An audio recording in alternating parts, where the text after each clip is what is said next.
السلام علیکم دوستو، آج کی کہانی کا نام ہے جشن نو بہار۔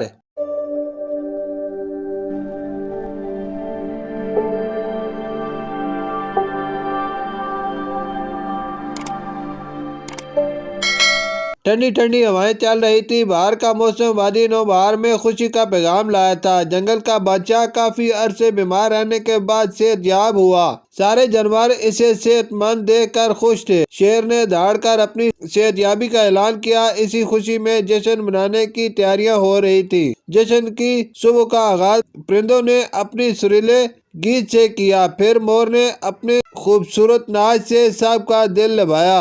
اس کے بعد بھالو میاں کی باری آئی۔ انہوں نے ایسے مزے کے لطیفے سنائے کہ ہنستے ہنستے پیٹ میں بل پڑ گئے۔ آخر بھی لومڑی کو کہنا پڑا، بس کرے بھالو میاں، آپ دوسروں کو بھی اپنا کمال دکھانے کا موقع دیں۔ پھر جانوروں کے درمیان دوڑ کا مقابلہ شروع ہوا، جس میں ہرن، کتے اور بکرے نے اول، دوم اور سوم انعام حاصل کیا۔ تقسیم کے بعد شیر کو پھلوں اور پھولوں کی نمائش دیکھنے جانا تھا، جہاں سب بے چینی سے اس کی آمد کے منتظر تھے۔ اچانک ایک دھماکہ ہوا اور فضا دھندلی ہو گئی۔ جشن افراتفری کا شکار ہو گیا۔ سارے جانور جان بچا کر ادھر ادھر بھاگنے لگے۔ پھول اور پھل زمین پر گر پڑے اور روندے جانے لگے۔ ایسے میں شیر نے سب کو نظم و ضبط کے ساتھ رہنے کے لیے کہا، ایسی حالت میں کون ایک جگہ صبر سے کھڑا رہ سکتا ہے؟ مرغا یہ کہتے ہوئے بکرے کے ساتھ بھاگ رہا تھا کہ شیر کی گونجدار دھاڑ نے ٹھہرنے پر مجبور کر دیا۔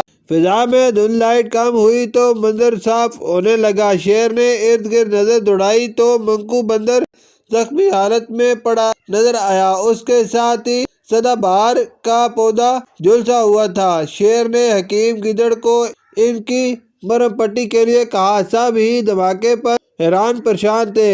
ٹنکی بندریا نے جان کی امان پاتے ہوئے عرض کیا، منکو اکثر انسانوں کی دنیا میں جاتا ہے، وہیں اس نے جشن کے دوران آتش بازی کا مظاہرہ دیکھا تو اس نے بھی جشن کے لیے یہ سامان خرید لیا۔ جس وقت آپ نمائش کے لیے جانے والے تھے، اس وقت وہ اسی فن کا مظاہرہ کرنے والا تھا، مگر ناسمجھی کی وجہ سے وہ منکو کے ہاتھ میں ہی پھٹ گیا۔ پھر جو ہوا وہ آپ کے سامنے ہے۔ شیر نے ٹنکی بندریا کی باتیں غور سے سنی، پھر منکو کو سمجھاتے ہوئے بولا، نقل کے لیے بھی عقل کی ضرورت ہوتی ہے۔ آتش گیر مادے انسان کے لیے بھی نقصان دہ ہیں۔ بسا اوقات انسان خود ہی اپنی بنائی ہوئی چیزوں کے ہاتھوں نقصان اٹھاتا ہے۔ اس فن کے مظاہرے کے لیے بہت مہارت کی ضرورت ہوتی ہے اور ایسا کوئی ماہر ہی کر سکتا ہے۔ منکو نے آئندہ کے لیے توبہ کی، وہ ایسی حرکت نہیں کرے گا۔ شیر نے سب سے مخاطب ہو کر کہا، ہمیں ایسی سرگرمیوں سے بچنے کی کوشش کرنی چاہیے جس سے جلنے، جھلسنے یا زخمی ہونے کا ڈر ہو۔ ہمیں ہر مشکل گھڑی میں نظم و ضبط کے ساتھ متحد رہنا چاہیے۔ شکریہ۔